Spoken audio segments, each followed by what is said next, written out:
সবাইকে শুভেচ্ছা। নতুন জাতীয় শিক্ষাক্রম 2022 বাস্তবায়নের শিখন অভিজ্ঞতা উপস্থাপনা করছি আমি সুবর্ণা রায় লিপা, সহকারী শিক্ষক, ত্রিপল্লী সরকারি প্রাথমিক বিদ্যালয়, বোয়ালমারী, ফরিদপুর। জাতীয় শিক্ষাক্রম রূপরেখা 2022 প্রাক প্রাথমিক থেকে দ্বাদশ শ্রেণী। এই শিক্ষাক্রমে রয়েছে 10টি মূলনীতি, একটি রূপকল্প, 5টি অভিলক্ষ্য, 10টি মূল যোগ্যতা, 10টি শিখন ক্ষেত্র, 10টি বিষয়।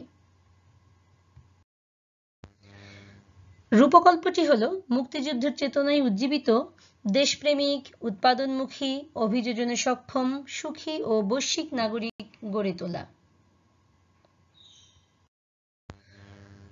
জাতীয় প্রাথমিক শিক্ষাক্রম 2011 এবং জাতীয় শিক্ষাক্রম 2022-এর কিছু তুলনামূলক বৈশিষ্ট্য এখানে তুলে ধরা হয়েছে। এর মধ্যে অন্যতম হচ্ছে শিক্ষাক্রম 2011-তে মূল্যায়ন পদ্ধতি ও কৌশল ছিল না। শিক্ষাক্রম 2022-এ মূল্যায়ন পদ্ধতি ও কৌশল এবং ধারাবাহিক মূল্যায়নের নির্দেশনা সংযোজন করা হয়েছে। শিক্ষাক্রম 2011-তে মূল্যবোধ ও নৈতিকতার যোগ্যতাগুলো 4টি ধর্মে ভিন্ন ভিন্নভাবে প্রতিফলিত ছিল। শিক্ষাক্রম 2022-এ মূল্যবোধ ও নৈতিকতার যোগ্যতাগুলোকে অভিন্ন রেখে বিভিন্ন ধর্ম অনুযায়ী শিখনফল বিন্যস্ত করা হয়েছে। শিক্ষাক্রম 2011-তে সঙ্গীত এবং চারু ও কারুকলা নামে দুটি পৃথক বিষয় ছিল, শারীরিক শিক্ষা নামে একটি বিষয় ছিল।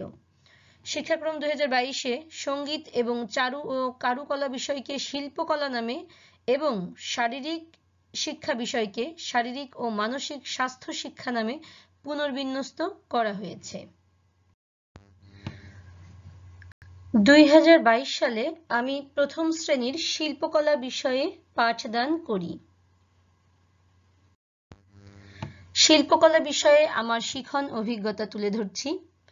সঙ্গীত, নৃত্যকলা, নাট্যকলা, চারু ও কারুকলা শিল্পের এই 4টি ধারাকে যুক্ত করা হয়েছে শিল্পকলা বিষয়ে। নাট্যকলা এবং নৃত্যকলা বিষয়টি শিক্ষকদের জন্য সম্পূর্ণই নতুন। শিক্ষার্থীদের মানসিকভাবে উদার, সংবেদনশীল, নান্দনিক বোধ সম্পন্ন করার লক্ষ্যে প্রকৃতি পাঠ, তার সাথে দেশীয়, লোকজ ও সমসাময়িক বিশ্বের সৃজনশীল চর্চার মাধ্যমে শিল্পকলা বিষয়টি পরিকল্পনা করা হয়েছে। প্রকৃতি ও সংস্কৃতির বৈচিত্র্যকে অবলোকন ও অনুভব করে শিল্পের উপাদান হিসাবে আকার, আকৃতি, রং, সুর, তাল, লয়, ছন্দ ইত্যাদি অনুসন্ধান ও উপলব্ধি করা এবং তার প্রতিলিপি ও প্রতিরূপ তৈরি করাই এ বিষয়ের মূল ধারণা। শিল্পকলা পাঠের সময় শিক্ষার্থীরা খুবই আনন্দের সাথে শিখতে আগ্রহী হয়। তাদের হাস্যময় চকচকে উজ্জ্বল চোখগুলো আমায় অনুপ্রাণিত এবং উদ্বেলিত করে। নতুন শিক্ষাক্রমের আলোকে মূল্যায়ন। পরিমার্জিত শিক্ষাক্রমে মূল্যায়ন পদ্ধতিকে নতুনভাবে সাজানো হয়েছে। যোগ্যতার মূল্যায়ন নিশ্চিত করার লক্ষ্যে ধারাবাহিক মূল্যায়নের উপর গুরুত্ব প্রদান করে পরীক্ষা ভিত্তিক সামষ্টিক মূল্যায়ন হ্রাস করা হয়েছে। বিভিন্ন পদ্ধতি ও কৌশলের যথাযথ প্রয়োগের মাধ্যমে জ্ঞান, দক্ষতা, চেতনা, দৃষ্টিভঙ্গি ও মূল্যবোধ যথাযথভাবে নিশ্চিত করার ব্যবস্থা রাখা হয়েছে। প্রথম থেকে তৃতীয় শ্রেণীর শিখন মূল্যায়নের জন্য শতভাগ ধারাবাহিক মূল্যায়ন বা বিদ্যালয় ও শ্রেণীকক্ষ ভিত্তিক মূল্যায়ন অনুসরণ করা হবে। চতুর্থ ও পঞ্চম শ্রেণীতে শতকরা 60% ধারাবাহিক মূল্যায়ন পদ্ধতি এবং 40% সামষ্টিক মূল্যায়ন অনুসরণ করা হবে, যা 2023 থেকে 2025 শিক্ষাবর্ষের মধ্যে কার্যকর হবে। আমরা 2022 সালে প্রথম শ্রেণীর শিখন মূল্যায়ন ধারাবাহিক মূল্যায়নের মাধ্যমে করেছি।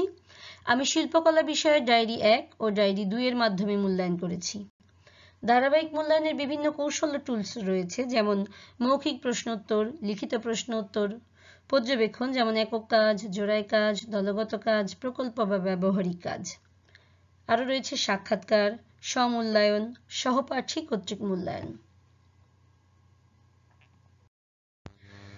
ধারাবাহিক মূল্যায়ন প্রক্রিয়া। শিক্ষক ডায়েরি 1। প্রতি পাঠের জন্য শিক্ষক সহায়িকার শেষে সংযুক্ত মূল্যায়ন নির্দেশিকার রুব্রিক্স অনুসারে মান প্রদান করেছি।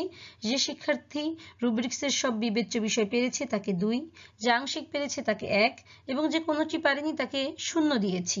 যে সকল শিক্ষার্থী 1 পেয়েছে বা মান অর্জন করেছে তাদের ফলাবর্তন দিয়ে শিখন অর্জনের মান 1-কে 2 এবং যে সকল শিক্ষার্থী 0 পেয়েছে তাদের শিখন অর্জনের মান কমপক্ষে 1-এ উন্নীত করার চেষ্টা করেছি ফলাবর্তনের মাধ্যমে।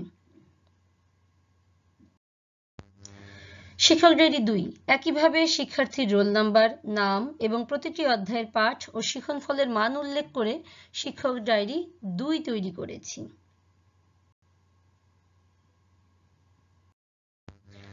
বছর শেষে ডায়েরি 1 এবং ডায়েরি 2 এর অর্জিত ফলাফলের ভিত্তিতে প্রথম শ্রেণীর শিক্ষার্থীদের শিখন অগ্রগতি প্রতিবেদন প্রদান করেছি আমরা। ধারাবাহিক মূল্যায়ন বিষয়টি আমাদের কাছে নতুন হলেও এই প্রক্রিয়াটি আমার কাছে মানসম্পন্ন মনে হয়েছে। প্রতিটি শিক্ষার্থীর শিখন নিশ্চিত করতে ধারাবাহিক মূল্যায়ন পদ্ধতি যুগান্তকারী অবদান রাখতে পারবে বলে আমার মনে হয়েছে। আনুষ্ঠানিক পরীক্ষা পদ্ধতি নেই বলে প্রথম দিকে অনেক অভিভাবক সংশয়াচ্ছন্ন হয়েছিলেন, কিন্তু বছর শেষে শিক্ষার্থীর শিখন অগ্রগতি পর্যালোচনা করে অধিকাংশ অভিভাবকই সন্তুষ্টি প্রকাশ করেছেন। ধারাবাহিক মূল্যায়নের ক্ষেত্রে শিক্ষার্থীর প্রতিদিন বিদ্যালয়ে উপস্থিত থাকা সব থেকে বেশি জরুরি। আমরা উঠান বৈঠক, হোম ভিজিট, অভিভাবক সমাবেশে এই জরুরি বিষয়গুলো নিয়ে সারা বছর আলোচনা করেছি। ফলে শিক্ষার্থীদের অনুপস্থিতির হার প্রায় শূন্যের কোঠায় গিয়ে পৌঁছেছে। পরিশেষে আমার শিখন অভিজ্ঞতায় মনে হয়েছে যে চতুর্থ শিল্প বিপ্লবের সাথে মানিয়ে নেওয়ার জন্য এই পরিমার্জিত শিক্ষাক্রম সম্পূর্ণভাবে যথার্থ। নির্দিষ্ট দিনের পাঠ শ্রেণীকক্ষেই শেষ করে সকল শিক্ষার্থীর শিখন নিশ্চিত করতে এই শিক্ষাক্রমের মূল্যায়ন প্রক্রিয়া ইতিবাচক ভূমিকা পালন করবে। নতুন বিশ্ব পরিস্থিতিতে টিকে থাকার মতো যোগ্য করে নতুন প্রজন্ম গড়ে তুলতে জাতীয় শিক্ষাক্রম 2022 শিক্ষকদের জন্য সহায়ক এবং দিক নির্দেশক হবে বলে আমি বিশ্বাস করি। সবাইকে অনেক ধন্যবাদ।